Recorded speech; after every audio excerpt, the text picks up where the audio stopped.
Bienvenidos a Disrupt Everything, podcast series by Isra García. Reinvéntate a ti mismo y cambia lo que más te importa. If you survive to a storm, you will never be bothered by the rain. This is what I just read today as a Chinese proverb.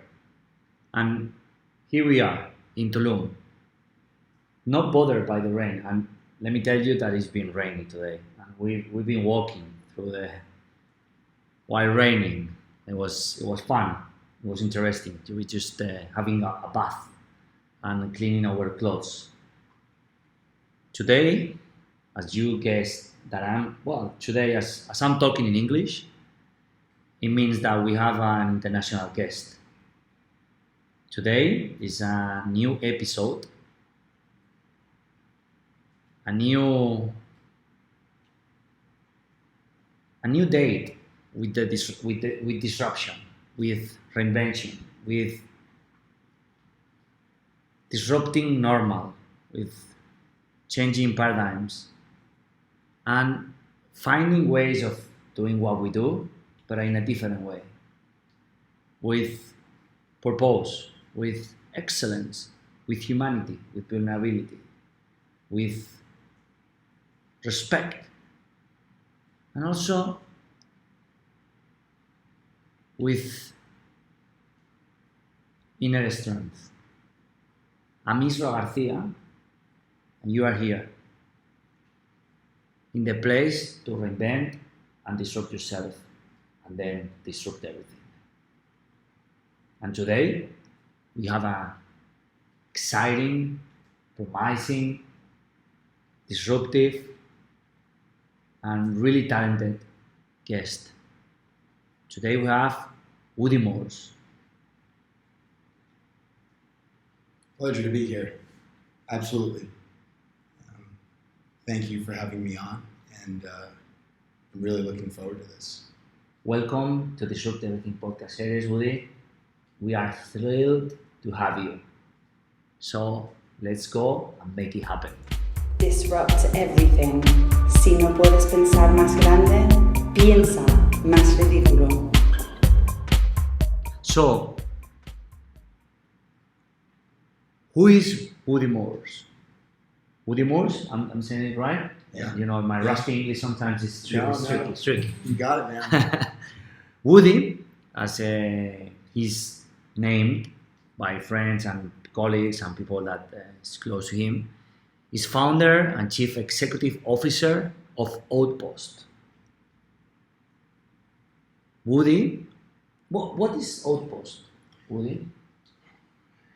What is Outpost? Outpost. To sum it up, it's a collection of individuals who all seek to push new products, formulations, and consumer goods to the market. And we started off primarily in the cannabis sector, and now we've just been expanding into all sorts of vitamins, nootropics, in edible platforms, in smokable platforms, in pharmaceutical platforms like aerosol and inhalables. And we push these products to allow individuals, to empower them to have a more productive life, to have a more calm life, and for them to feel healthier and fill a void. Because that's what we're all trying to do, man. We're trying to fill these voids. Oh, wait a second. So, Outpost is a place to experiment and create positive change through vitamins or all kind of products, right? Exactly. And listen, to just a shout to the audience.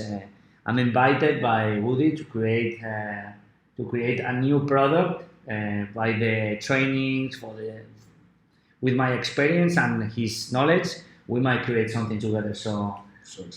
So wait on. We bring on. So wait for it. It's coming. It's coming.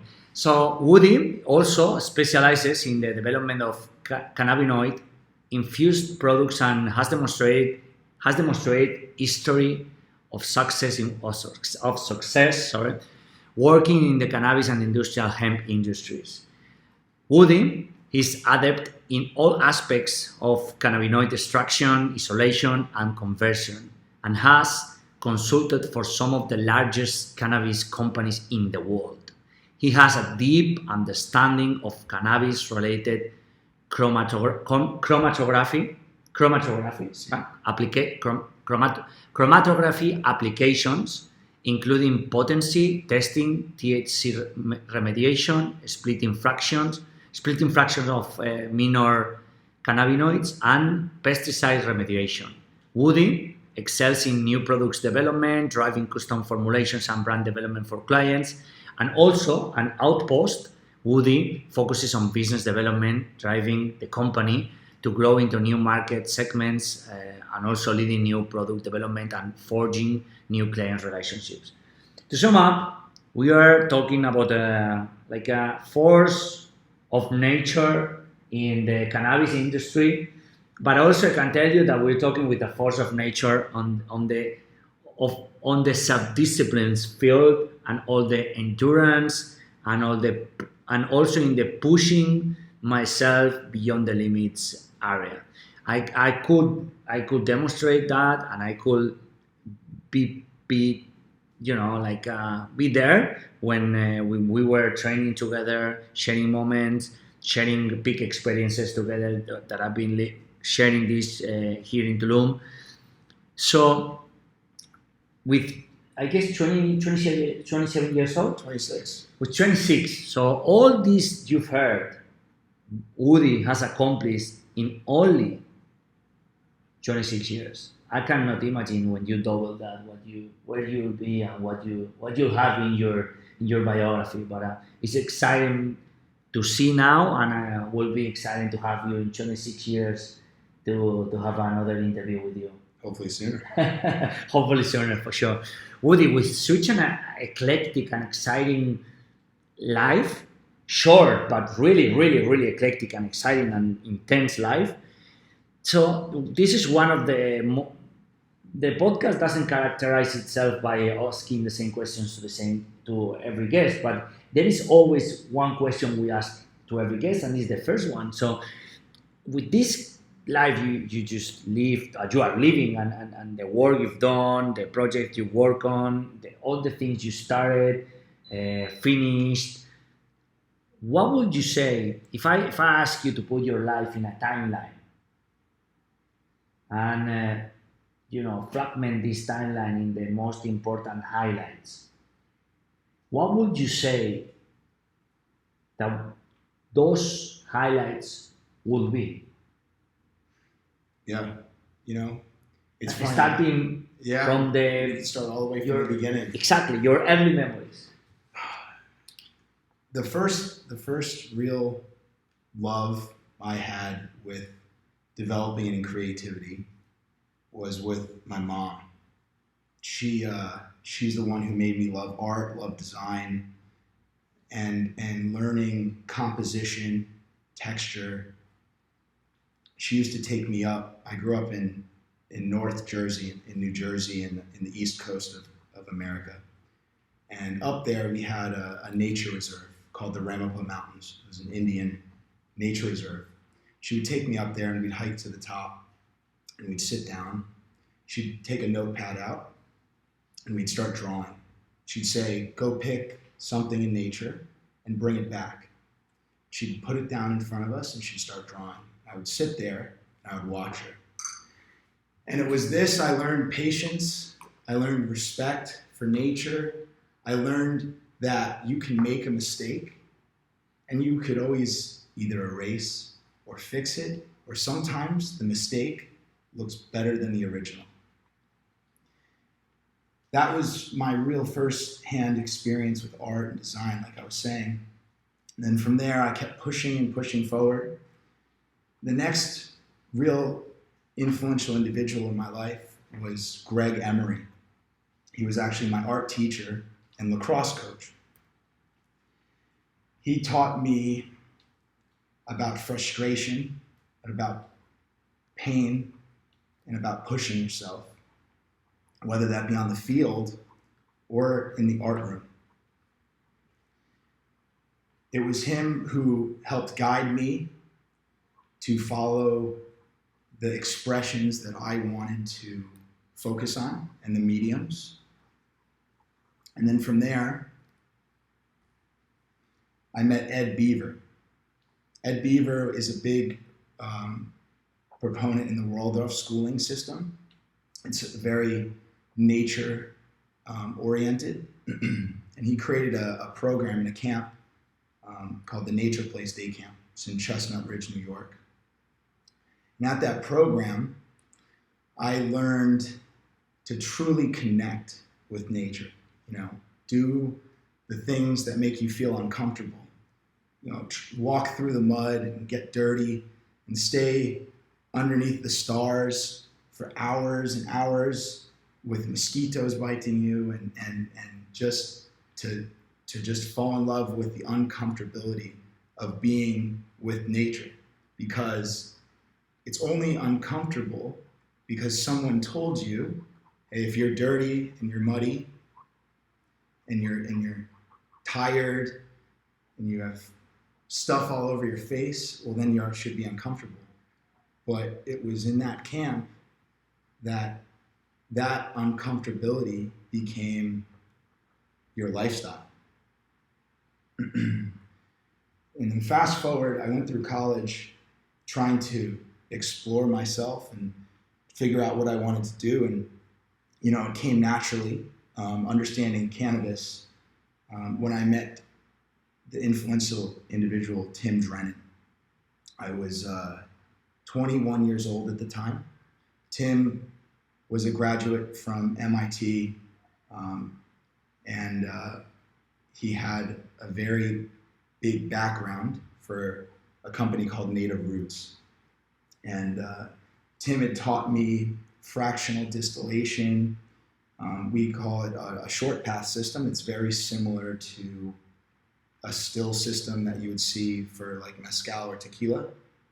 So you have your boiling flask and it comes out. And it was there that I really, really, really started to learn science.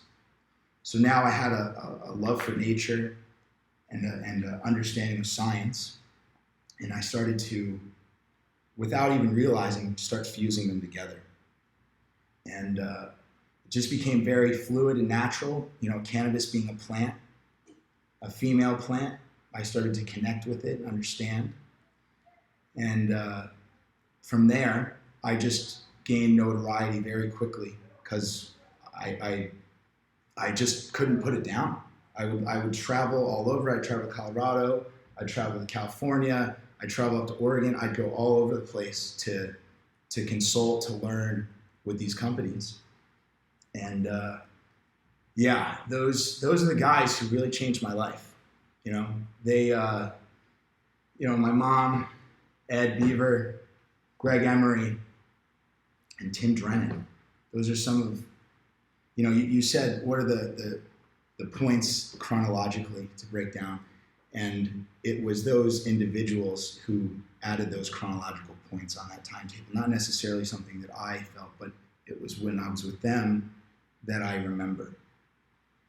Now, currently, I'm going through, this last section, and that's when I met Johnny Wynn. Johnny Wynn's the senior vice president of Loudpack. He's a great friend I've known for the past 2 years. He feels like family to me. And he has been a mentor and a guiding figure in my life now going forward. And he's trusted me and my experiences to bring it forward and to keep going. So I see the next chronological point starting with Johnny, and it's still going.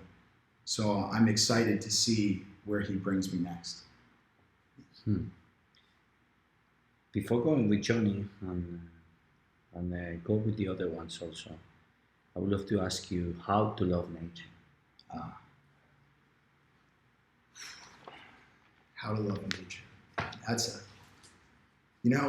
I think it's a question that I have my own answer for, but it's an answer that's not the same for everybody. Because I love plants. Plants were what made me fall in love with nature. Seeing them as people, seeing them as a ecosystem that we rely on, and seeing what they provide to us, whether it be oxygen, fruit, shade, shelter, they provide everything that's you need. And it was understanding that connection that we had with plants, and then the vast variety of them. They come in so many different shapes, sizes, smells, colors, trees, barks, woods, vines. It's just outstanding. And yet they're all in the same category. And so I started to look at plants kind of how I looked at people, and understanding different plants helped me understand people. And through nature and getting that relationship with nature, it helped me understand individuals better. And that's really what fueled my love for nature, because I felt like the more I connected with nature, the more I connected with individuals. And it's still teaching me to this day everything. What have you learned specifically from Greg Emery? What the best lessons, what the top best lessons you've learned, or the top one or the top two that you say that was wow? So there's two. There's two. There was one in the classroom, and then there was one on the field. And he used to make us do sprints, man. I used to not be a big fan of running. That burn in your legs, everything used to be something that I would push away from. And I just remember when we were doing our running exercises, he says, you don't think right now that this is going to help you, but this push is going to help you for the rest of your life. So just push through this, because you're going to be fine. You're not going to die. You're not going to fall over. You might throw up. You might get sick. That's natural. But you're going to learn to push. And every time you push, you go further. So I did, and now I love running, because I understand that pain is just temporary.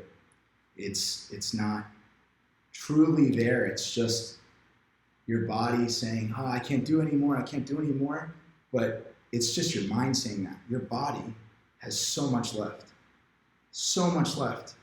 So as soon as you tell yourself and shut that mind off, you have so much energy, you can just keep going. The second thing from that was he taught me that you're not restricted to a medium. And what I mean by that is, in art, we call mediums, your canvas, whether it's a watercolor or pastels or acrylic, oil, sculpture, they're all mediums of expression. And I always used to just hold my pencil regularly. And one day he came over and he said, have you ever looked at holding your pencil a different way? He said, what do you mean like that? I said, well, you're so used to this tool in this way, but have you ever looked at it in another way? And he turned it sideways and started shading sideways. He picked it with his left hand. He started shading it the other way. And then he grabbed an eraser and he started erasing, smudging, moving the graphite around. And I couldn't believe it. I thought I was restricted to only the point of this tool. And now he was showing me that I could do so many different things with it. And that's just a pencil. Don't even get me into the other things he started grabbing in the room. I mean, sponges and leaves and grass and just so many things to help provide textures and look at things. And it was understanding that medium and that you could use so many tools to be expressive. You know, his work right now it's amazing. He typically takes wood planks and takes colors and dips them in the wood planks and then does different designs on. And every single time, you can't replicate it, even if you try, and it will never look the same. And that's an expression in each piece of artwork that he does. And as I started to learn that and understand, it made me look at tools, look at my platforms with an open mind.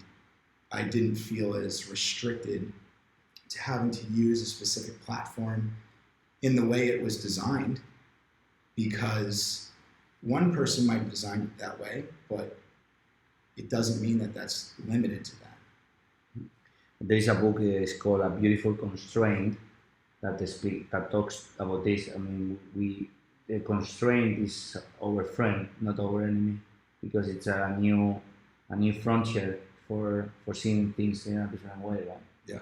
And what are the lessons, the learnings you got from the top lessons or top learnings you got from Ed Beaver?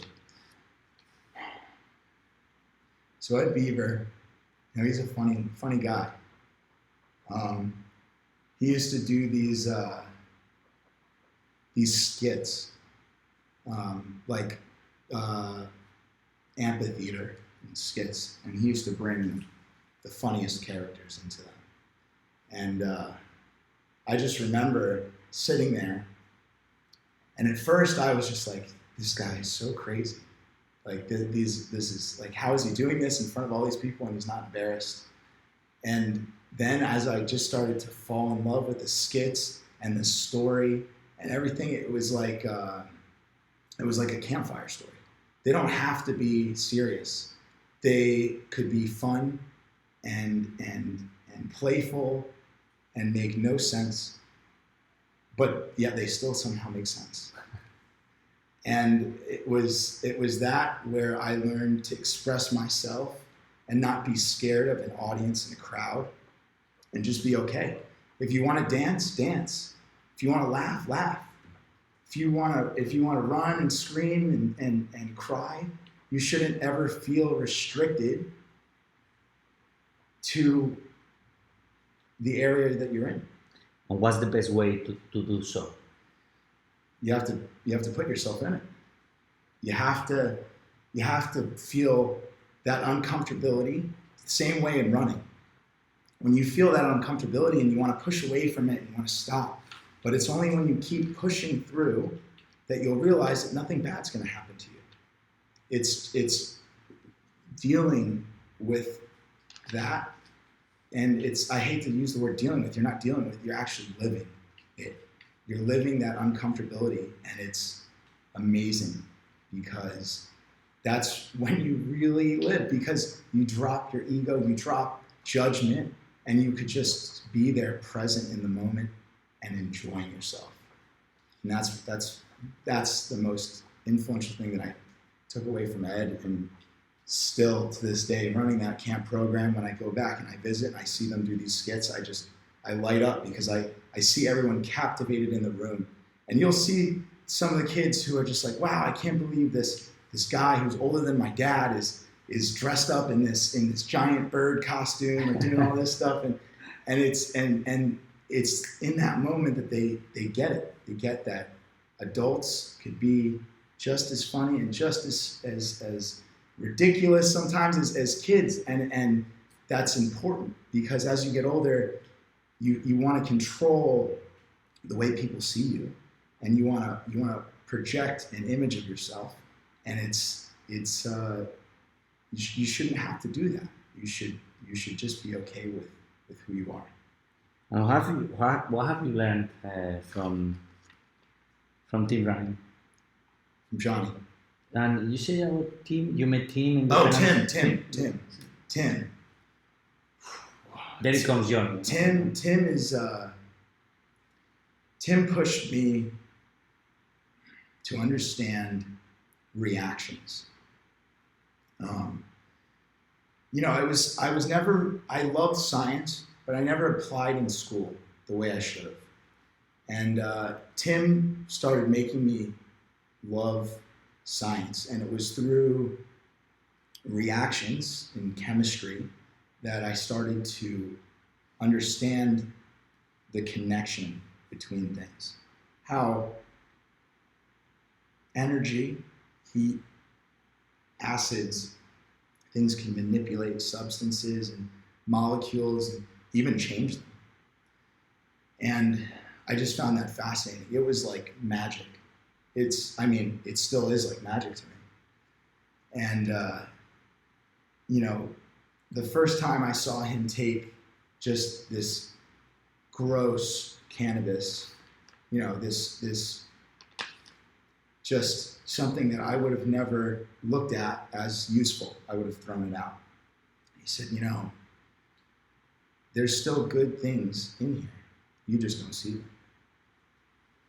And so, he added ethanol to it, and we froze it and we filtered it. And then we ran it through and we recovered the ethanol, and then we were left with this oil. And it was gorgeous. It was this gorgeous gold oil. And he said, everything that we wanted out of that plant is now in here, in this oil. And it was the fact that most people look at things as discardable.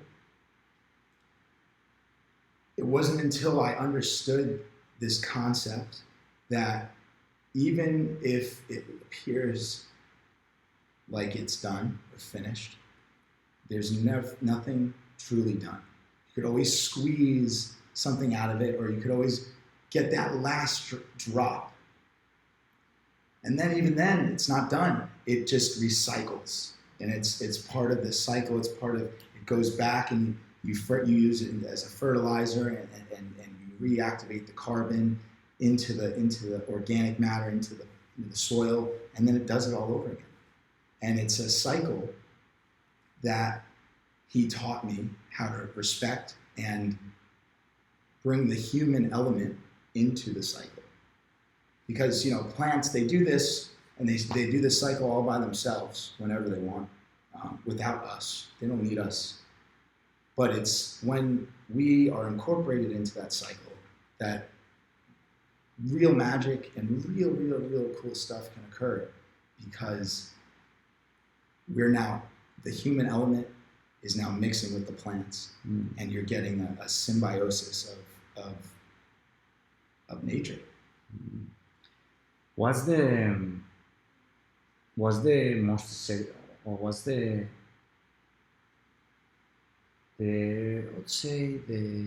biggest discovery you ever made with experimenting? I mean, I've blown a couple of things up.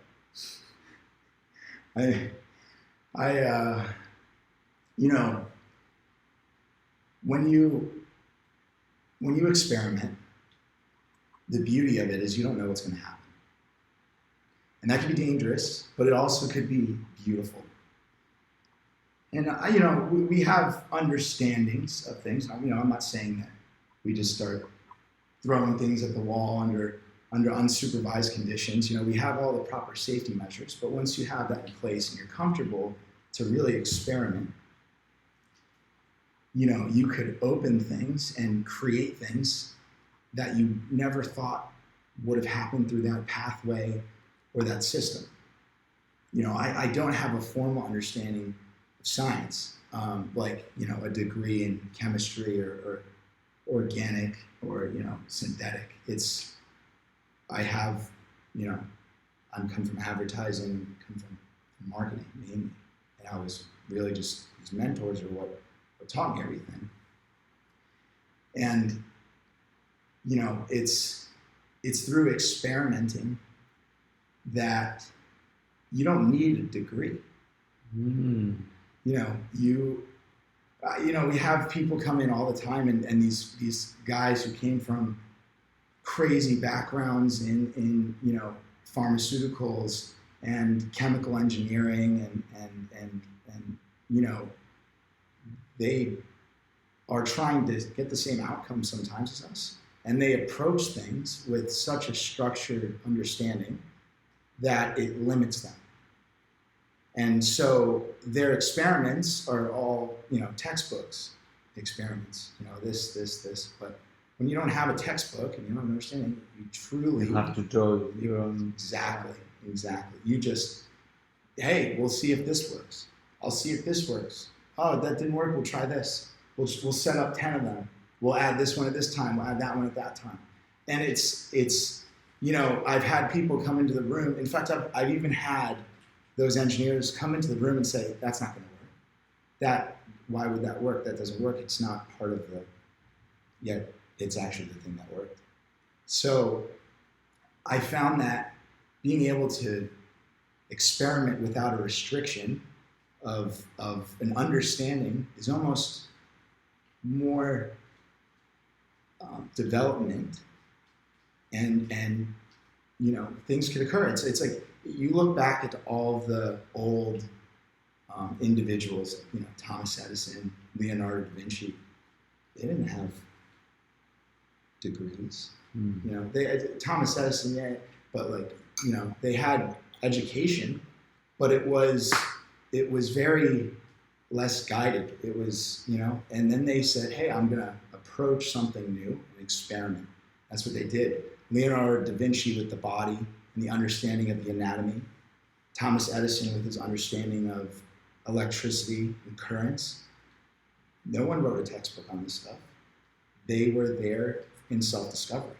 And it was because they had no limitations or someone saying this is how you're supposed to do it, they were able to truly be free in their search for knowledge.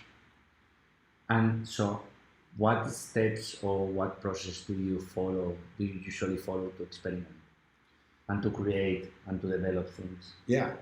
So, creativity is very hard because to be truly creative and to come up with something totally unique and new, it's tough.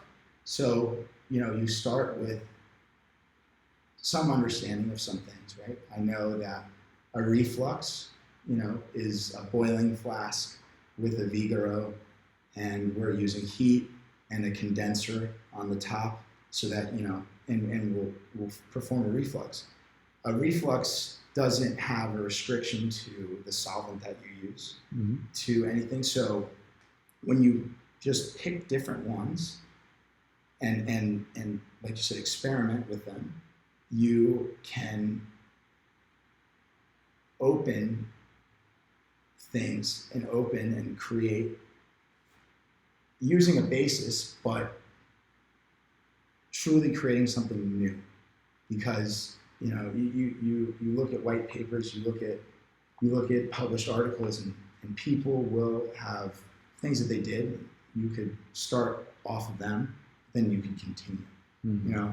It's like going back to those same individuals. They had other influential people around them also doing these things, and you could work with them. And that's what's so cool about science is I don't just like working with myself. I have teams, I have individuals I talk with who we all collectively throw our minds at things, because my mind is so different than somebody else's and my partners, and you look at things differently. The way a physicist looks at a thing, the way a chemist looks at it, the way a marketer looks at it, the way a runner looks at it, the way someone without any education looks at it. It's all perspective.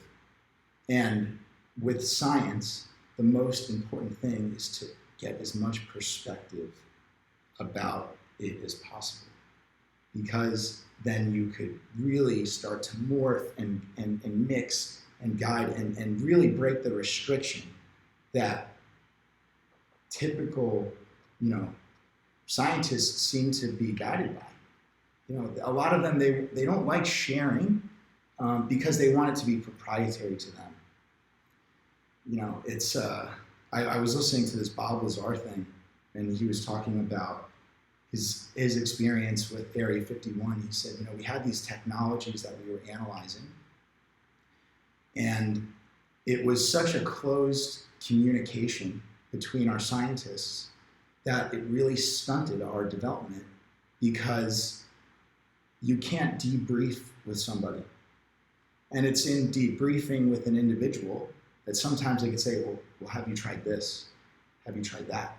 They're giving you a perspective that you might have not been aware of or that you ever learned.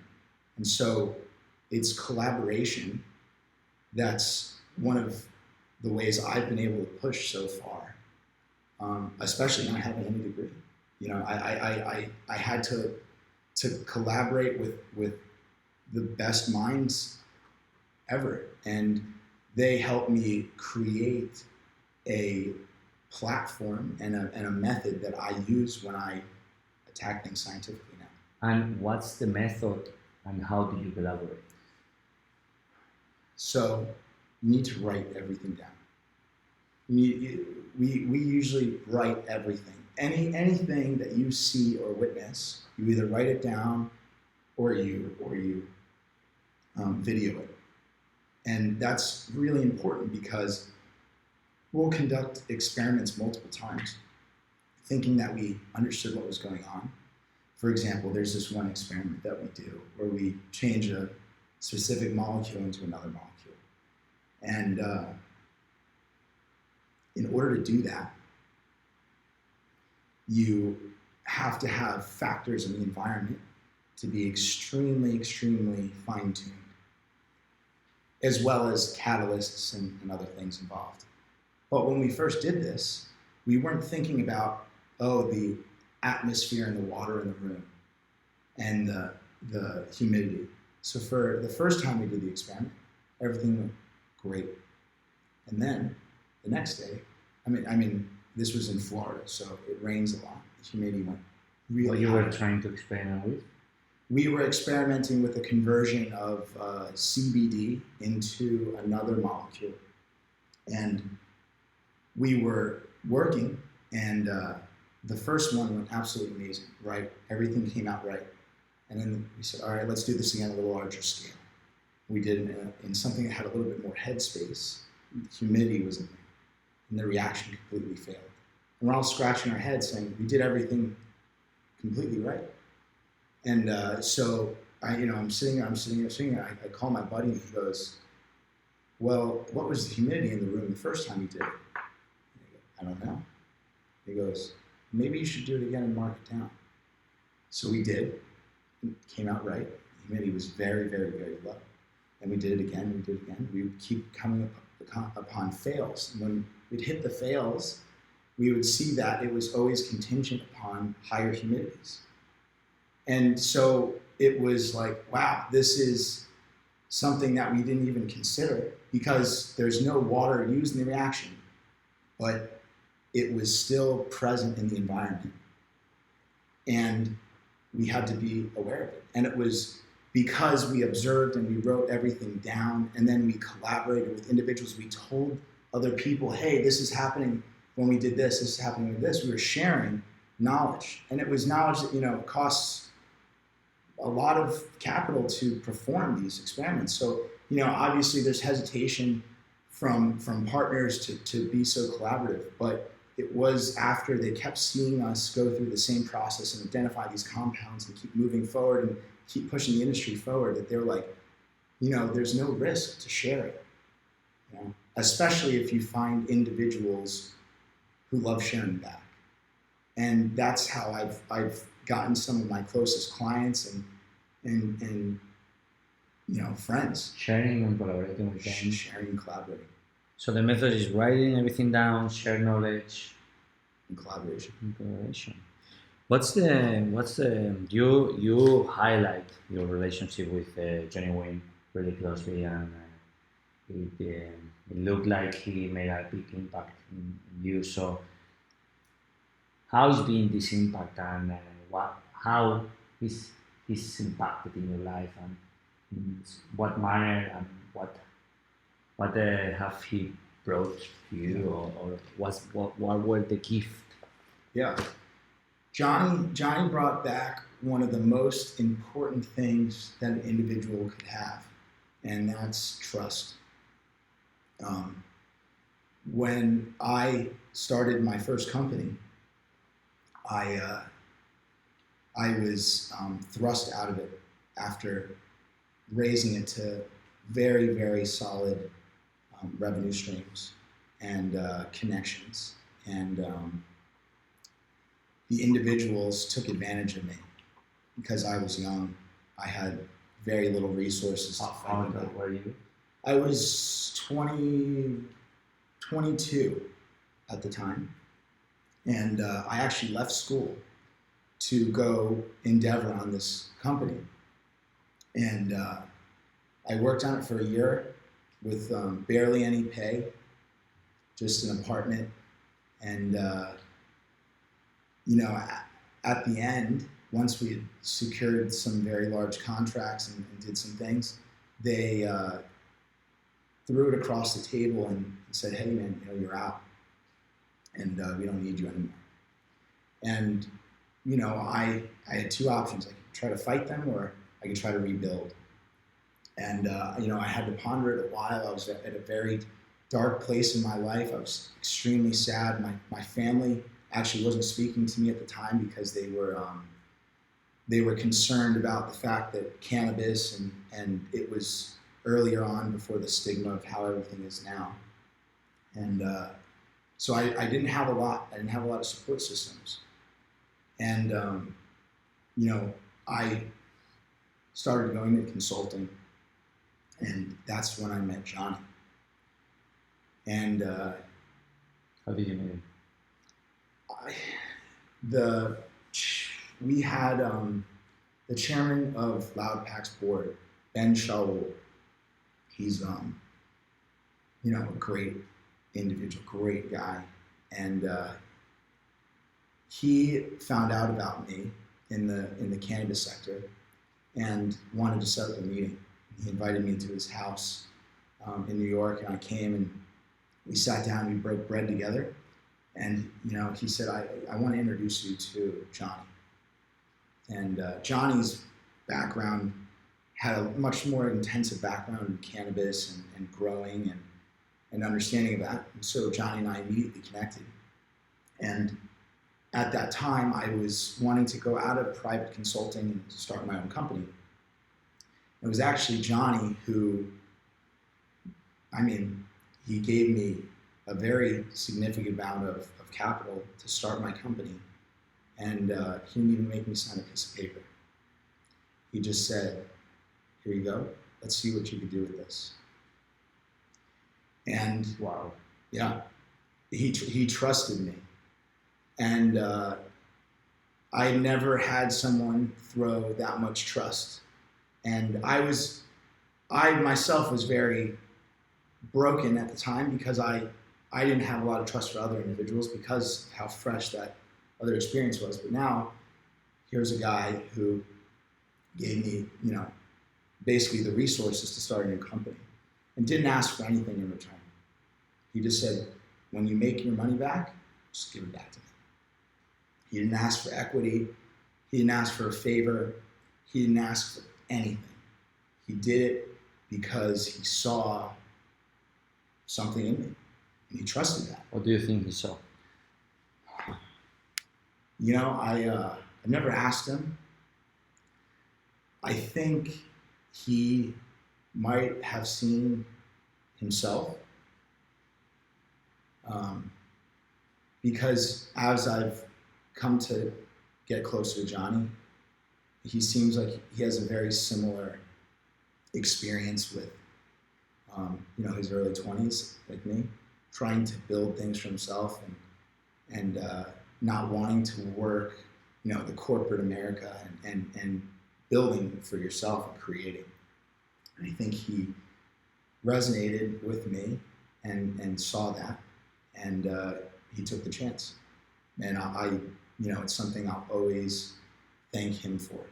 You know, he's someone I talk to almost every day, And like I said, I consider them family. Mm. Yeah. And you were saying about two really interesting topics. One is the figure of a mentor in your life. How important is this for you, from your perspective? I guess it's so important, but what do you look for in a mentor, and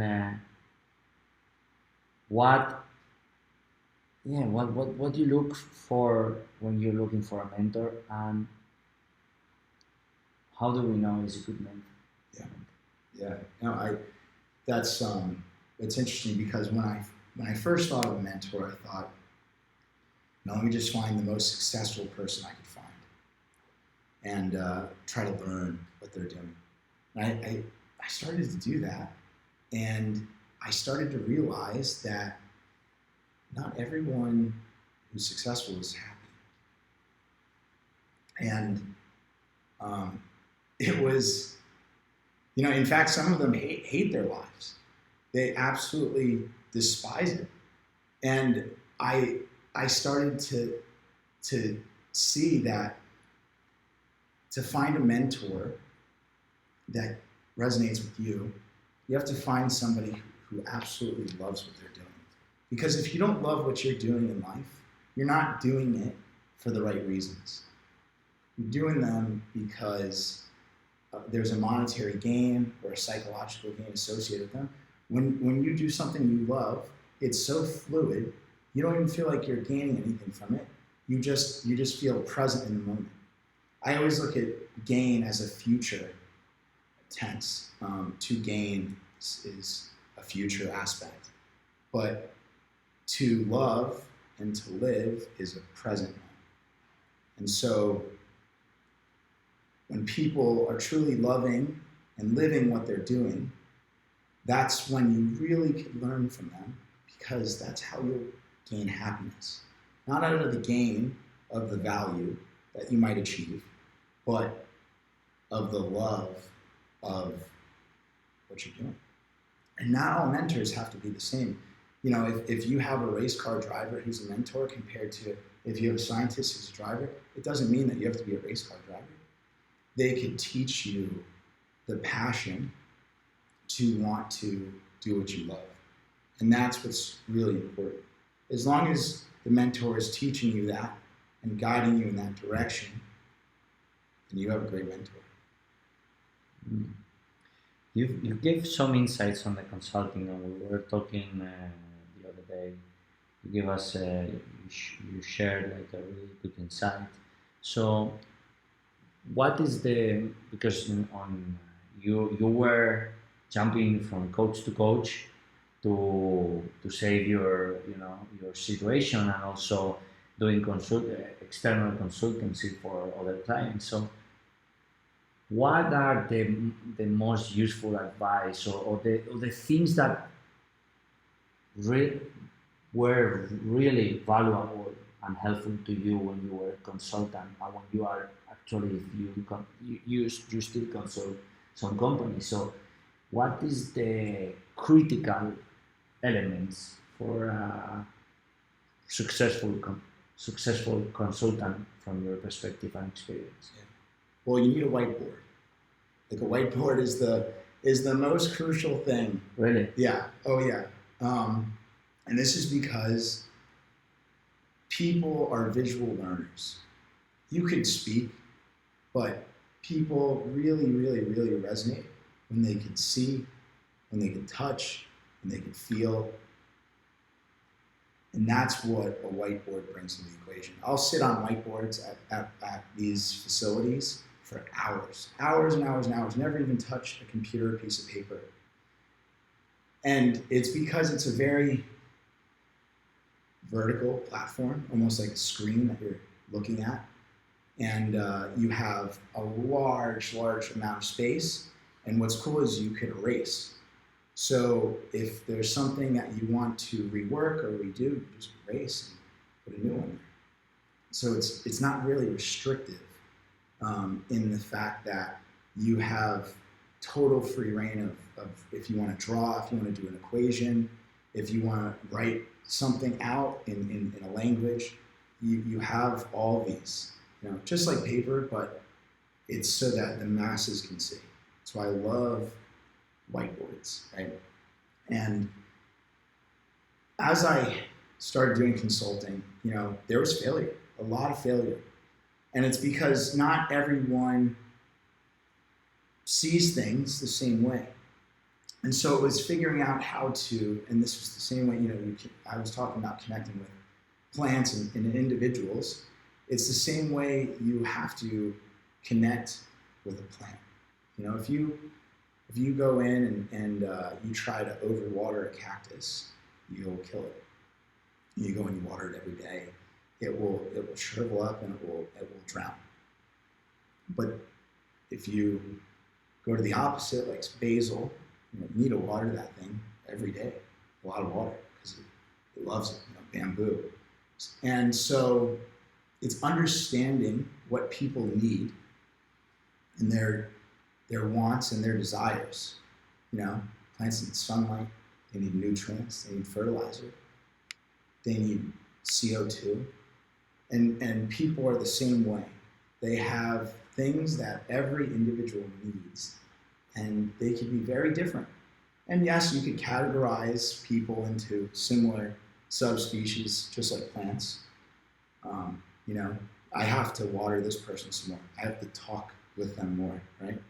This person needs shade. They don't want to be in the spotlight, right? They want to see it from behind, be part of the picture.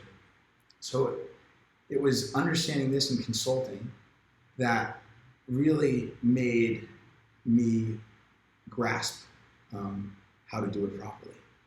Because when you go into consulting as if it's every time you do it, it's going to be the same outcome. Even if you're working on the same project, you'll fail. Because you have to adapt and you have to resonate with the company or the individuals that you're working with in that moment. And so through a whiteboard and through nurturing their person or persona, you are able to be extremely successful. But if you don't, and if you just treat everything as if it's one ailment will cure all, you're destined to fail.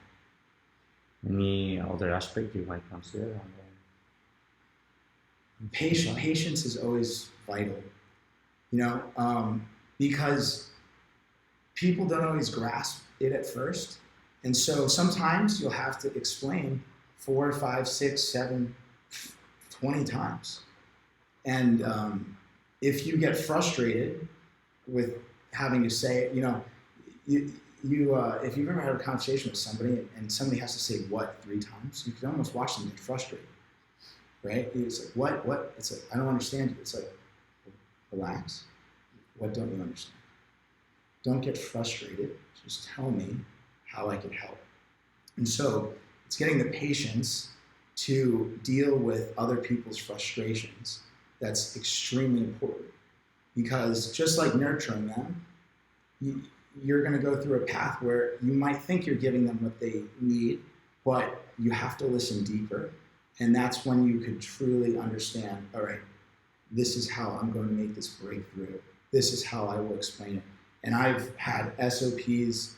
An SOP is a standard operating procedure that, we go and we do, but there's bases to them that are all exactly the same, but someone might not come from the same background. They might not understand the verbs. They might not understand the processes. So, there's times where you have to break down and spend more time on certain aspects of the SOPs so that understanding and people grasping the situation and grasping the process without frustration, with patience, and with collaborative work with myself, and is very important. What's been your biggest and most successful failures, and why?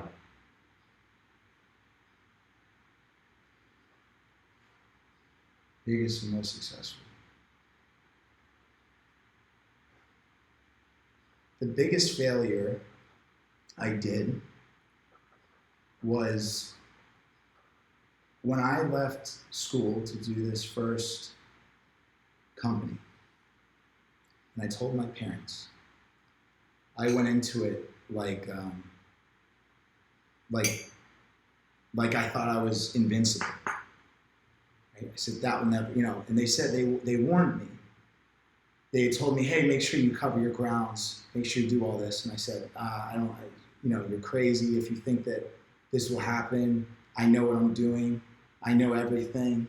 The hot-headed mentality when you're young that, nothing will hurt you and you're invincible and you know everything.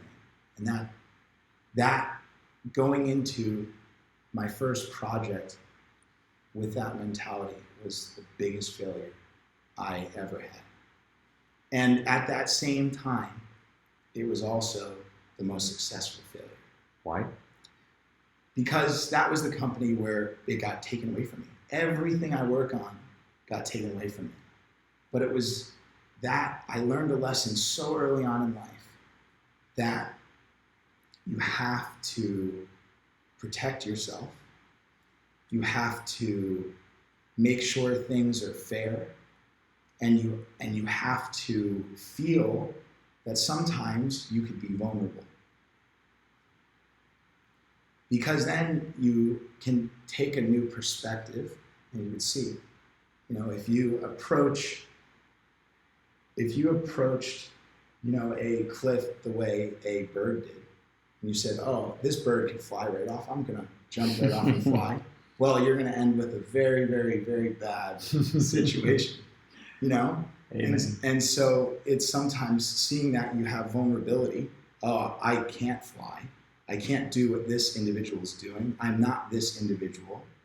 Well, that's important because it grounds you and it makes you understand that you're only human and humans are going through a growth of just learning their entire lives.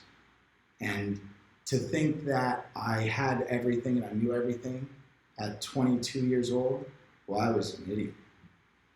So, and what's been the most expensive success? The most expensive success.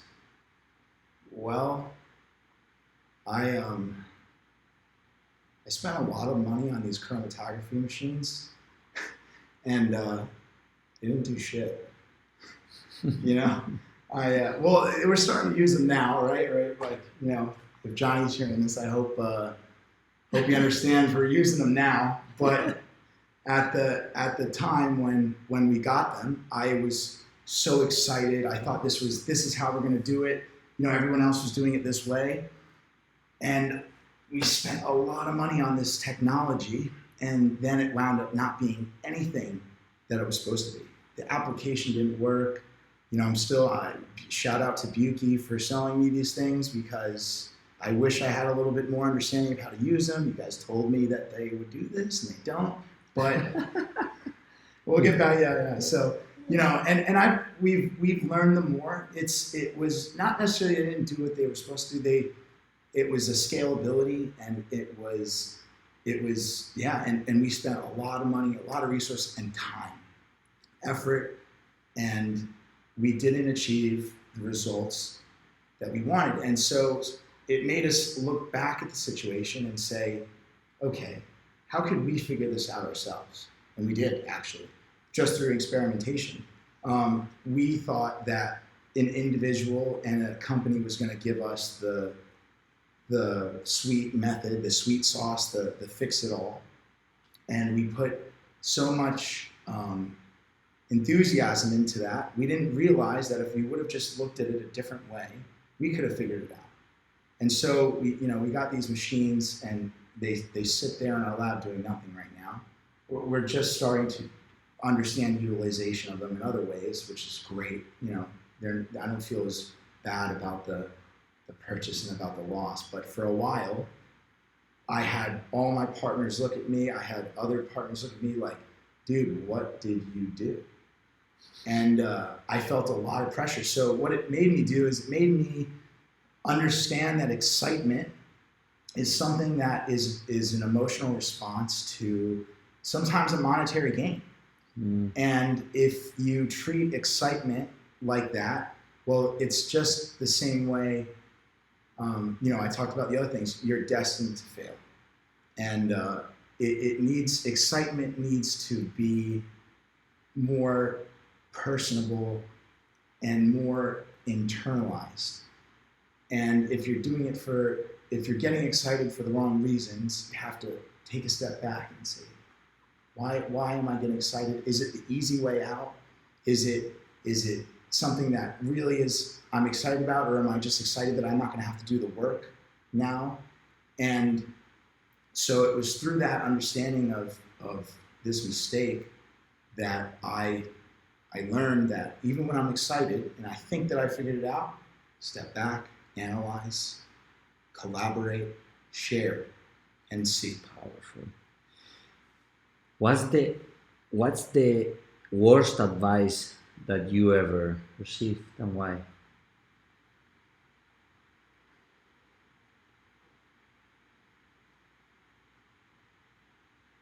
The worst advice I ever received.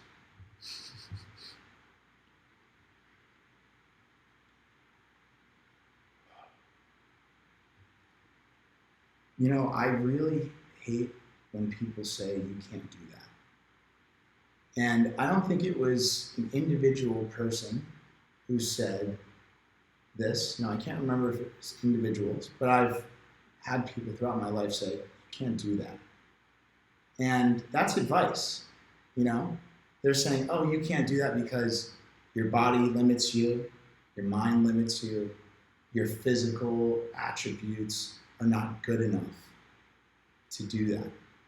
And that's total bullshit. When an individual says to me now, you can't do that, I immediately say, I will do that. I want to do that. And that is so important, because just like when I talked about, when you say people are in the mud, or, they create an idea. If you're muddy, you're uncomfortable, but that's not true. It's the same that we live with the rain. Exactly. Like 3 minutes ago, it was raining cats and dogs, or dogs and cats? Pouring, well, yeah. Gallons. So we're raining, and we just decide to enjoy and be there, get wet, just have a shower. We're taking pictures. Yeah, we're taking pictures. Yeah. So important. Cannabis. You've been on, potency testing, THC remediation, pesticide remediation. You are really deep into cannabis, and as I know, because of people that spoke me about you're really influential on the cannabis world. With 26, sorry. So why cannabis? What's the power you've seen in cannabis? What's the gift that gives humanity and the people in all these various forms? And what people doesn't know about cannabis that you can tell them from science, from business, from healing? Yeah. I mean, it's one of the most gorgeous plants I've ever seen. I mean, between its smells, its color expressions, the fact that it actually has multiple sexes, it has male and female, and what we typically work with is the female aspect of the plant. And what's so cool about it is there's so many compounds.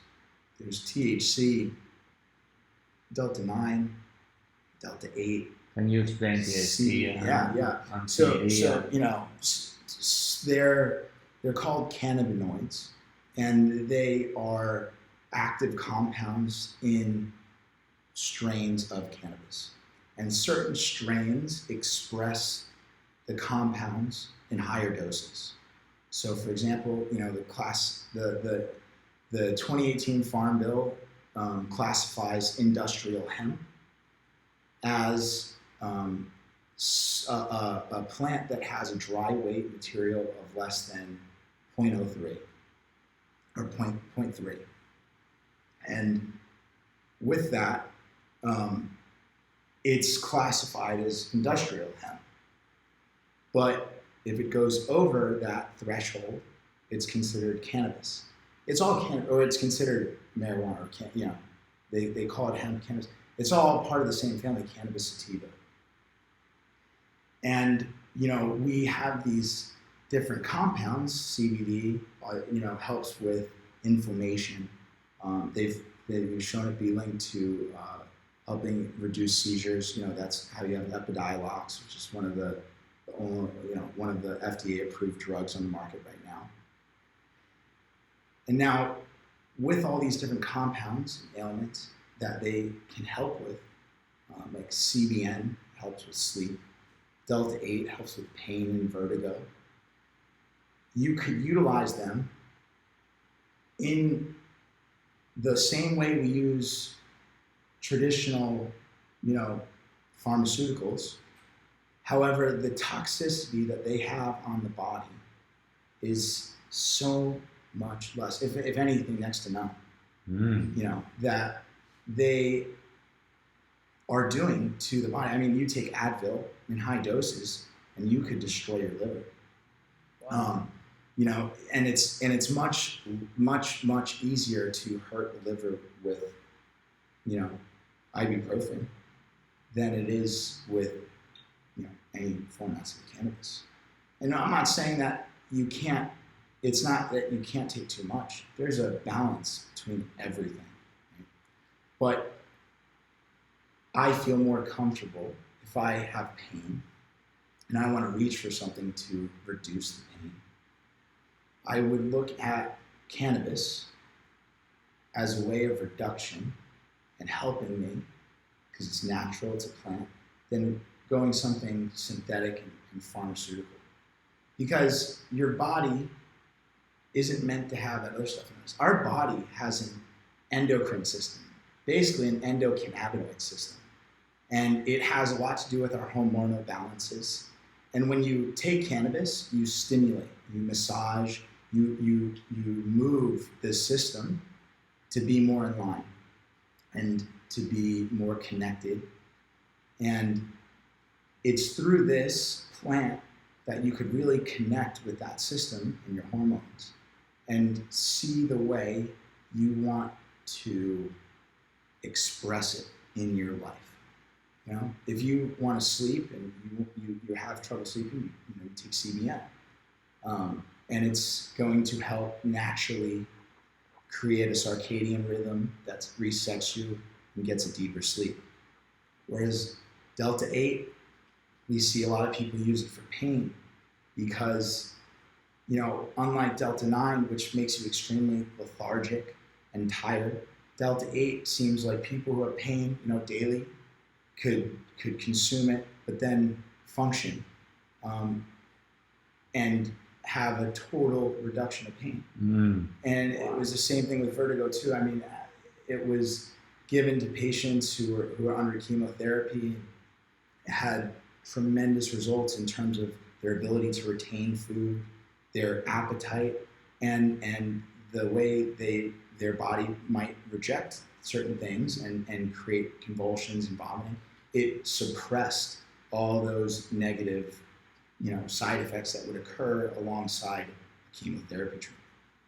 And it was, it's these compounds that eventually will, as we validate and understand them more, they will be more impactful than the current pharmaceutical companies making the extremely toxic drugs that you currently see on the market. Outpost is the company you founded and you work with also Cannabinoids. Yes. And, how many people is in the team? My partners include Thomas Beckham, Tyler Kowalski, and Matthew Schwarman. And they all come from various different backgrounds. I've known Tommy and Tyler since college at SMU, and I met Matt when I was consulting for another company. And Tommy comes from citrus and finance. He was doing process improvement for a large company called Ventura Coastal on the West Coast. Tyler was in the UK helping with marketing platforms for ride-sharing apps as well as social media. And Matt, he was a professional poker player. Yeah, so we have a full mix of people. And why this mix? They all bring something really special to the table. And they're all different thinkers. We're all different personalities. We've all done the personality test. We all show up differently on it. So it's funny, I live with Tyler and Tommy, and we see each other for breakfast, lunch, dinner. We work out together. We sleep in the same house. We work at the same facility. Yet I've never. I mean, it's been 2 years, and we just never get at each other. Now there'll be times where we'll throw a little bit of frustration, but immediately within 12 hours, we're both saying, I apologize. I realized I was out of line. I realized I might have done this, and it's so powerful because to have friendships where you could do that and build and create together. Having minds that are so different makes for just powerful platform. And yeah, and then from there we grew it outwards, and we have almost 40 employees. And what do you take from Outpost and leading a team and having 4 employers? So what's the learning? What has shown you, or what has come to show you? Well, as you start to manage people, you realize, just like plants, like I said before, people, employees as well, just like consulting, they have needs and desires, goals, aspirations. A plant wants to get the closest to the sunlight and gain as much sun so that it can flourish and provide. And there's other plants that don't like doing that. They like to stay in the dark. They like to retreat back. They like to grow off of something else and do something else.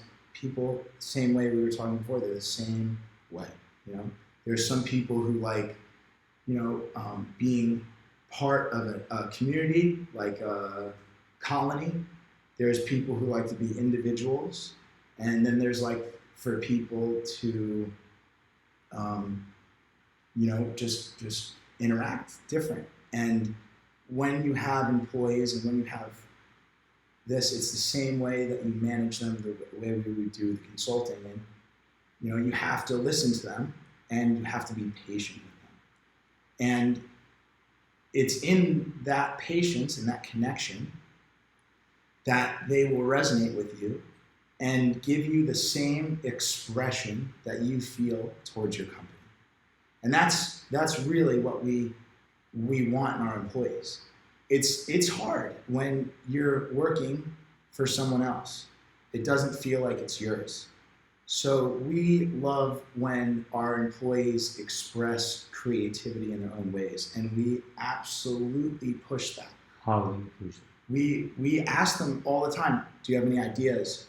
Do you want to work on this? Do you have any formulations you want to do it? We just give them outlets and platforms. We say, do research here. It should tell me what you're interested about.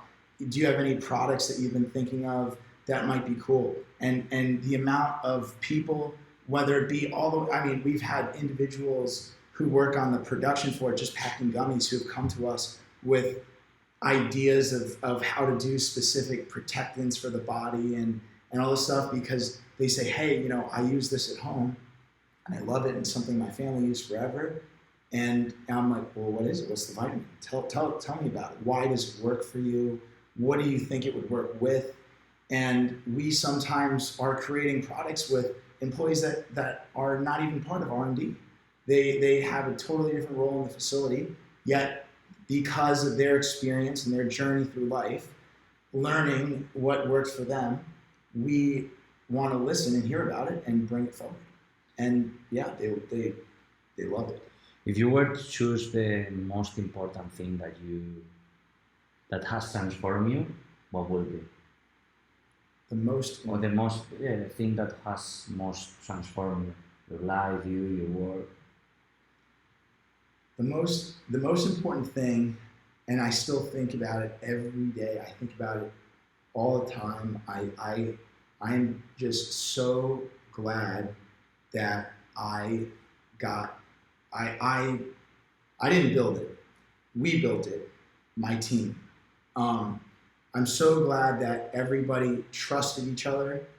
I mean, these guys were in very, very, very prestigious, work environments, and they left them to essentially build something from nothing. We were eating peanut butter sandwiches for the first 6 months, going into debt, trying to figure this out because, we needed, Johnny had given us funds, but we couldn't use it towards, we had to use it for the company. So we were, dude. Peanut butter kings. Crunchy peanut butter will be my savior for the rest of my life. So,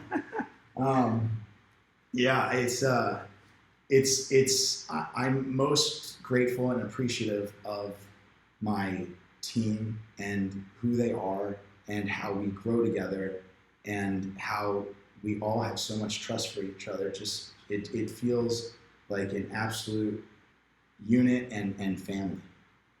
What are your top 3 habits? Habits. I pace when I walk.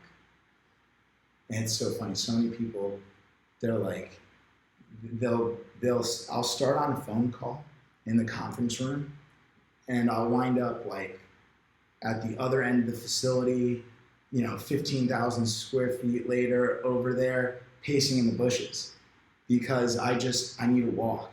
And it's a habit of mine that it's very hard for me to sit still and even now you see I'm using my hands so much. I don't have video on me or anything. I need to move. My body needs to move when I do things and when I think. It's very, very important for me. The second habit is I don't like sleeping that much. I guess the habit is I like being awake. It's because I feel that if I'm awake, I can learn. When I'm sleeping, it's hard for me to learn. And it's bad because sleeping is actually the most important when you do the most learning because that's when your body and your brain has a chance to actually compartmentalize everything you've been doing. So it's a bad habit because I always try to keep myself up, but I need to tone it back and be okay shutting the body down. And that's, I'm really excited and interested to do that thing, the 24 hours of us just sitting. We're gonna do an experiment. Woody and I, we're gonna be 24 hours in a square meter, not moving, not talking, not doing anything, just sitting. So for 24 hours, so we'll keep you updated. Yeah. And what's the third one? The third habit is I like to feel altered constantly, whether it be through running, whether it be through working out, whether it be through cannabis, whether it be through psychedelics. I like to feel uncomfortable sometimes. It's a habit. I look for this uncomfortability because it's in there that I am really learning the most. Because I'm adapting. When you're uncomfortable, your body tries to adapt. It does two things. It either wants to push away from it or it adapts and you embrace it. And so the habit is I'm searching constantly for uncomfortability so I could be okay with it. And I hope I could, as many things as I could get throughout life that make me uncomfortable. That's why this deep diving and free diving that I'm doing with Roto right now, and the experience I had with suffocation as a kid, and him helping me break that uncomfortability. It's it's pure bliss when you're able to adapt to the uncomfortability. You can listen the interview with Rodolfo Escalante in the notes of in the show notes in the podcast. Woody is talking about the work he's doing with Rodolfo, which I interviewed a few episodes before. So have a look, and you will find something really provoking. Yeah, it's so provoking, right? Yes, absolutely. So what would you say is the most or the essential skill that you've developed? The essential skill is it's being able to listen. And why and how? Yeah, it's not just listening in terms of a it's not just listening in terms of a hearing. It's listening to everything that an individual is putting out. I mean, it could be body language, it could be tone of voice, it could be an expression, and when you're able to look at them and analyze an individual, you could learn those needs and wants again. And I've seen people. I mean, the way Mario, was able, the Body Awakener was able to read me the other day without me saying any context about myself. There's these expressions that we do, whether they be through traumas or excitement or great events. They shape what you look like, who you are, and if you can start to see that, you can connect with everybody. And that's what I love to do. And trust me, there's people who I really dislike sometimes, and then I'm just saying, why do I dislike them? How do I not dislike them? What is it about them that I dislike? Why is it that I dislike them? How do we fix that?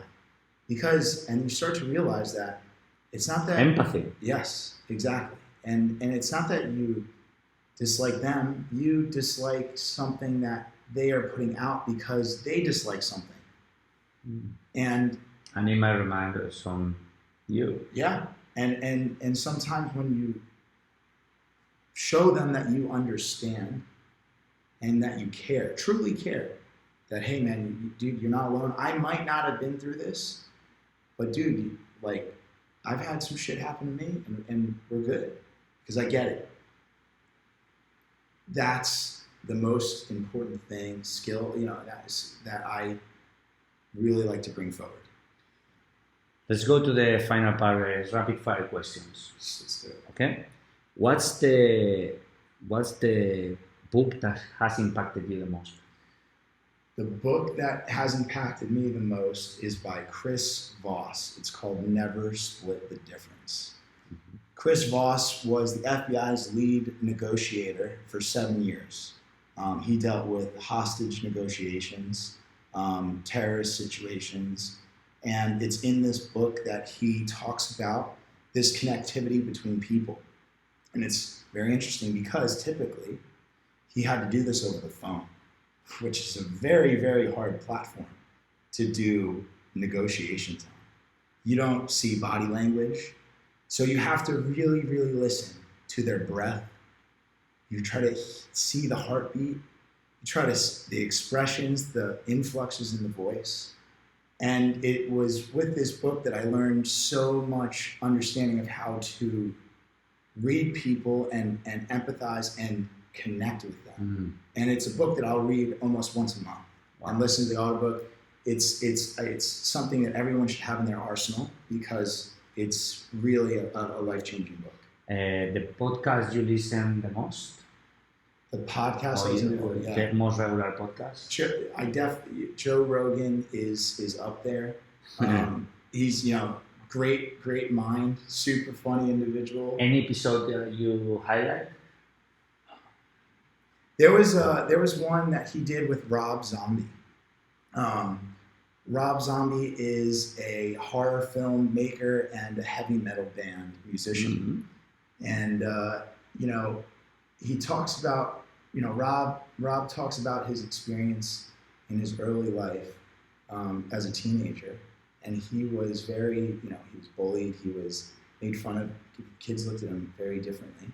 And he says, I was just expressing myself in, these means, and I thought it was really cool. And it wasn't until I realized that the same guys who were bullying me, he goes, they came up to me when they were graduating, and they go, hey, Rob, where do you get those clothes, man? Where do you do this? And it was like, he was like, oh, in that moment, it was like, they really like me. They were just jealous almost, not able to understand. Scared to exactly to do it and to show up. It was through his understanding of creativity and uncomfortability and then wanting to make people uncomfortable. I mean, horror movies, that's what you're doing. You're making people uncomfortable. That's and he says there's just such a power behind that. And, it's when you make people uncomfortable that you could really see who they are. Who they are. Yeah. What's the, so let's go more rapid fire question. What's your favorite film? My favorite film, it has to be Fight Club. Okay. Yeah. When you think about success, what's the person that comes to your mind? When I think of success, that is a hard one, man. It's funny you ask that because I've never, since that explanation of when I used to look at mentors as being the people that I want, it's hard to find the most successful person because when you think about success, what's the person?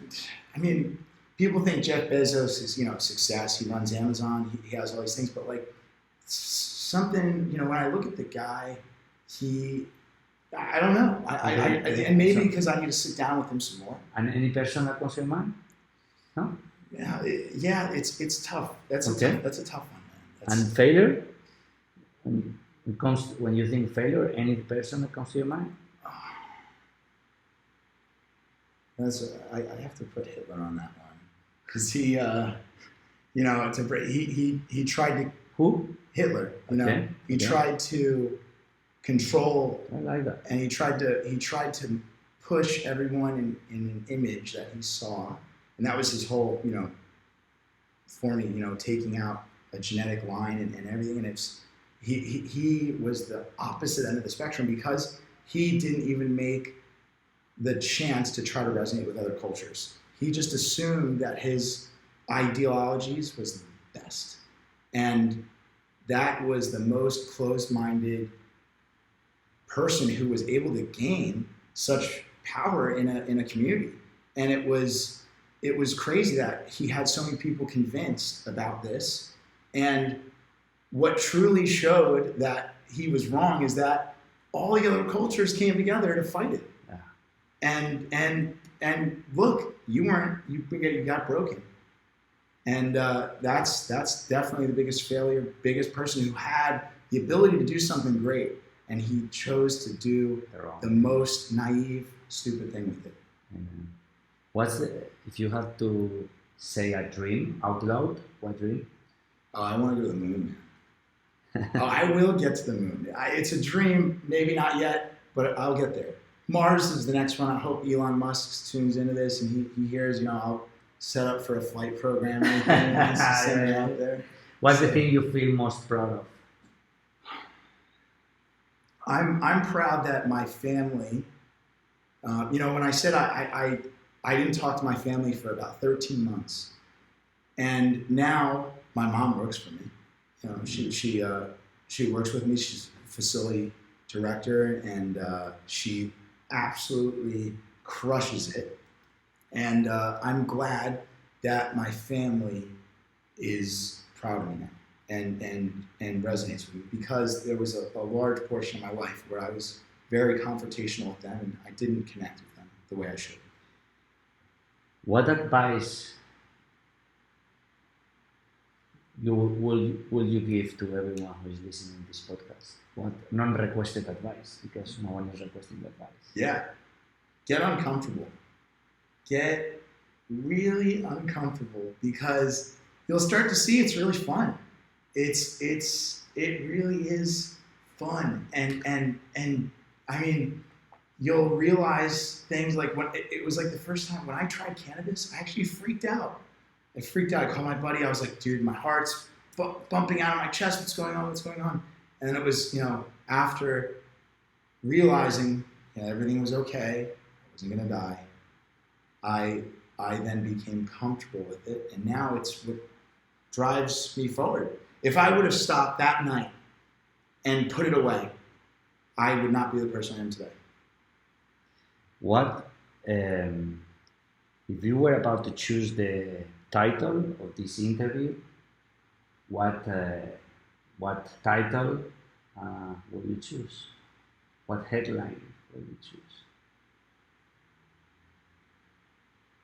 I would say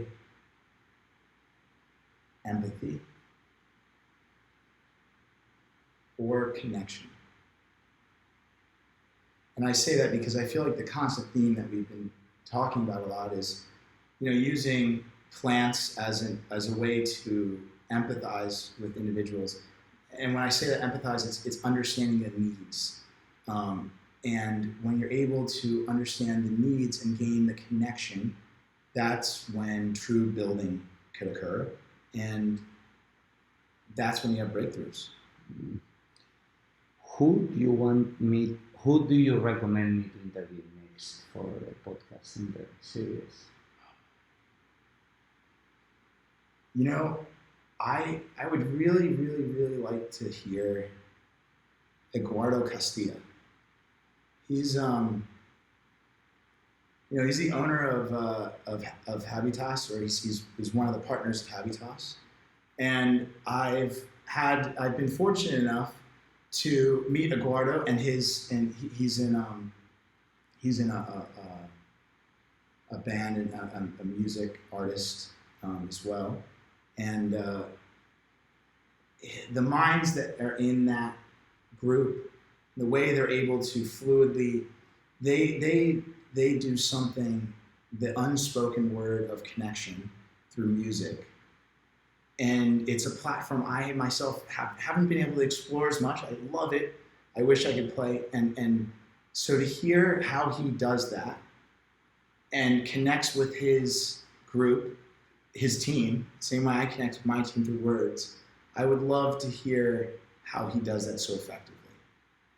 And he's here in Tulum, and I would love to. Absolutely. Last but not lastly, what will be? What do you want to be remembered for? Legacy. We talk about legacy a lot with my partners, and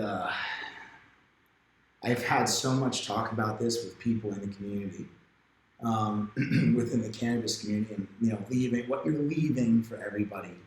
And for me, the legacy that I want to leave is, and I want to be remembered by, is I want people to remembered by. Yeah, I want people to remember me by someone who gave people the tools, the starting tools, not the finishing tools, but the starting tools to create a health and healing platform that progresses so far forward into the understanding of humans the same way Greg Amory gave me the pencil and then showed me how to use it differently.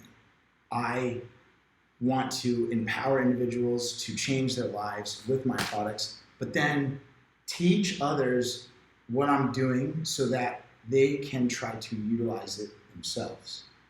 And I want that. I need that. So. Udi, anything else you want to add? dude, this podcast, today, this morning, I mean, you had me do Tai Chi. We did Tai Chi, and then we did a 5-kilometer run. I'm pretty sure at the end of it, you saw me puke my guts out a little bit. And then we went and we did a HIIT workout, and then yoga and stretching. And now we're still not done. We're doing this, and now we'll go into more. I was saying to myself right before this podcast, Tim, I'm kind of tired. I wonder if I should not do this. I feel a little uncomfortable. But I feel like you got a better understanding of me because I dropped my guard down because my ego is really not here. I'm just talking, man. So, I thank you for kicking the shit out of me before making me talk to this mic because, yeah, man. And I appreciate you having me on. I hope it doesn't take another 26 years to get on it again. I would gladly share any things. I'm really looking forward to developing a product with you. I'm sure that we will update about the product we were gonna developing together, the 24-hour sitting, and our adventure for China. Yes, yeah? Absolutely. Where people can find you, Woody, on the internet? Yes, so my Instagram is Woody M-I-V. I'm on Facebook too, Woody Mooers, it's Moors. And you could search our company up, it's outpostbrands.com. And, drop me an email, shoot me a DM. I'm always happy. I love when people reach out asking questions. We love sending samples out to individuals. Don't ever feel like you need to pay for them. We'll send out care packages to so many people just because I want you to experience what we're creating here.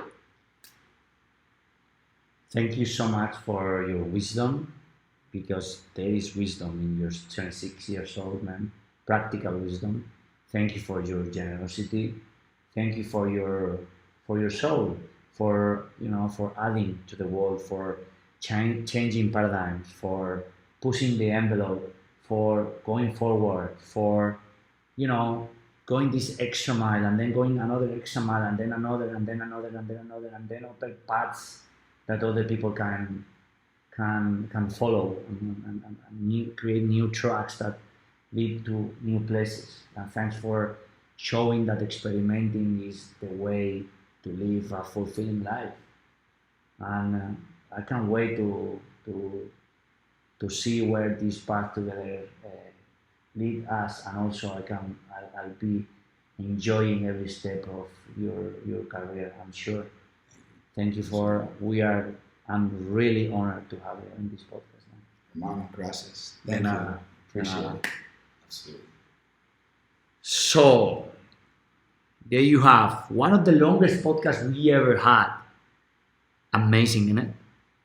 This is what happens when you go outside your comfort zone and then you live inside the be uncomfortable, and then you find uncertainty and you make the new certainty. So listen this podcast, share it with someone that can resonate with. If you're okay with us, leave a review in iTunes. But if not, it's okay. But do something. And this something, this time, find something uncomfortable and, dance with it. Because life is a dance. And the end of this, or the game, or the goal of the dance is not getting to the end, because if not, if we're so, all the musicians will just write finales. The purpose of dancing is just to dance. So dance with it. And thank you for being in Disrupt Everything podcast series with Woody Mooers. And here is Ra García, disrupting everything. Esto ha sido Disrupt Everything by Isra García. Encuentra el riesgo antes de que el riesgo te encuentre a ti.